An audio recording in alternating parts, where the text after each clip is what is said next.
নমস্কার বন্ধুরা, আজকে আমি তোমাদের সাথে শেয়ার করতে চলেছি সম্পূর্ণ নিরামিষ পদ্ধতিতে তৈরি ডালিয়া খিচুড়ির রেসিপি। এই দুর্দান্ত স্বাদের ডালিয়া খিচুড়িটা বাড়িতে যেমন খুবই সহজে বানিয়ে নেওয়া যায়, তেমনি এটা স্বাস্থ্যকরও বটে। তাহলে চলো এই রেসিপিটা তৈরি করতে আমাদের কি কি লাগছে সেটা দেখে নিই। আর আমি সুস্মিতা তোমাদেরকে আমার চ্যানেল ইয়ামিরস বাংলাতে স্বাগত জানাই।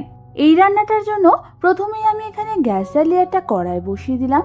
তারপর এর মধ্যে আমি দিয়ে দিলাম মেজারমেন্ট কাপের হাফ কাপ কিংবা 100 গ্রাম পরিমাণ ডালিয়া দেওয়ার পর এই ডালিয়াটাকে আমাদের মিডিয়াম ফ্লেমে প্রায় 2 থেকে 3 মিনিটের জন্য হালকা হাতে ড্রাই রোস্ট করে নিতে হবে। 2 থেকে 3 মিনিট ধরে আমাদের ডালিয়াটা ভালো মতো ড্রাই রোস্ট করা হয়ে গেলে এবার আমি এটাকে একটা বাটির মধ্যে নামিয়ে নেব। তারপর ওই কড়াইয়ের মধ্যে আমি দিয়ে দেব মেজারমেন্ট কাপের হাফ কাপ কিংবা 100 গ্রাম পরিমাণ মুগ ডালটাকেও আমাদের মিডিয়াম ফ্লেমে আরো 2 থেকে 3 মিনিট ধরে ভালো মতো ড্রাই রোস্ট করে নিতে হবে। মুগ ডালটাও ড্রাই রোস্ট করা হয়ে গেলে সেটাকেও আমি ওই বাটির মধ্যে নামিয়ে নেব। তারপর এই ডালিয়া আর ডালের মধ্যে আমি কিছুটা পরিমাণ জল দিয়ে এটাকে কিছুক্ষণের জন্য ভিজিয়ে রেখে দেব।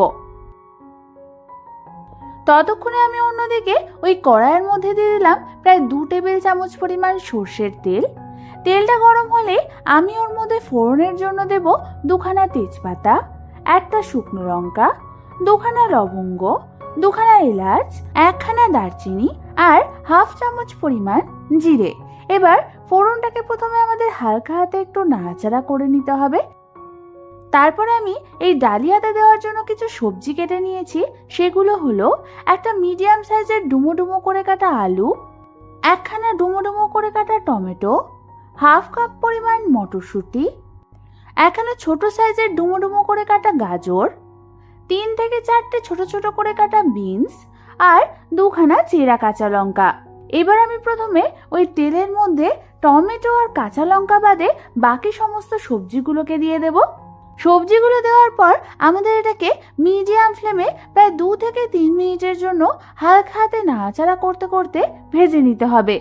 2 থেকে 3 মিনিট পর আমি এর মধ্যে দিয়ে দেব 1 চামচ পরিমাণ আদা বাটা, কেটে রাখা টমেটোগুলো, আর দিয়ে দেব হাফ চামচ পরিমাণ নুন, 1 চামচ পরিমাণ হলুদের গুঁড়ো, 1 চামচ পরিমাণ জিরে গুঁড়ো আর হাফ চামচ পরিমাণ কাশ্মীরি লাল লঙ্কার গুঁড়ো। এবার আমাদের এই সমস্ত কিছুকে মিডিয়াম ফ্লেমে প্রায় 2 থেকে 3 মিনিট ধরে নাড়াচাড়া করে নিতে হবে। 2 থেকে 3 মিনিট ধরে নাড়াচাড়া করার পর গ্যাসের ফ্লেমটাকে লো করে দিয়ে আমি এটাকে ঢাকনা চাপা দিয়ে রেখে দেব প্রায় 3 থেকে 4 মিনিটের জন্য।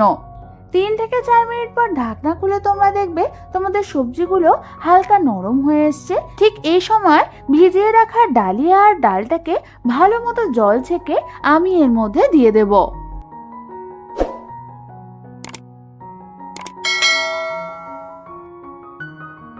সমস্ত ডালিয়া আর ডালটা দেওয়া হয়ে গেলে এবার এটাকে মিডিয়াম ফ্লেমে আমাদের 2 থেকে 3 মিনিটের জন্য ভালো মতো নাড়াচাড়া করে নিতে হবে। ভালো মতো 2 থেকে 3 মিনিট ধরে নাড়াচাড়া করার পর আমি এর মধ্যে দিয়ে দেব মেজারমেন্ট কাপের 2 কাপের থেকে একটু বেশি পরিমাণ গরম জল। তোমরা যদি ডালিয়া আরো পাতলা খেতে চাও তাহলে তোমরা সেই অনুযায়ী জলের পরিমাণ বাড়িয়ে দেবে। আর দিয়ে দেব চেরা কাঁচা লঙ্কা আর স্বাদ অনুযায়ী নুন। এবার এই সমস্ত কিছুকে হালকা হাতে একবার নাড়াচাড়া করে নিয়ে আমি এটাকে ঢাকনা চাপা দিয়ে একদম লো ফ্লেমে রেখে দেব প্রায় 10 থেকে 12 মিনিটের জন্য। প্রায় 10 মিনিট পর ঢাকনা খুলে তোমরা দেখো আমাদের ডালিয়া আর ডালটা প্রায় 80 to 90% সেদ্ধ হয়ে গেছে। ঠিক এই সময় আমি এর মধ্যে দিয়ে দেব স্বাদ অনুযায়ী চিনি। চিনিটা দিয়েও আমাদের ভালো মতো একবার নাড়াচাড়া করে নিতে হবে। ভালো মতো নাড়াচাড়া করার পর আমি এর মধ্যে দিয়ে দেব 1 চামচ পরিমাণ ঘি আর দিয়ে দেব হাফ চামচ পরিমাণ গরম মশলার গুঁড়ো। এবার আমাদের সমস্ত কিছুকে হালকা হাতে আরো একবার নাড়াচাড়া করে নিতে হবে। ভালো মতো নাড়াচাড়া করে নিলেই তৈরি হয়ে যাবে আমাদের দারুণ স্বাদের একদম নিরামিষ পদ্ধতিতে তৈরি ডালিয়া খিচুড়ির এই রেসিপিটা।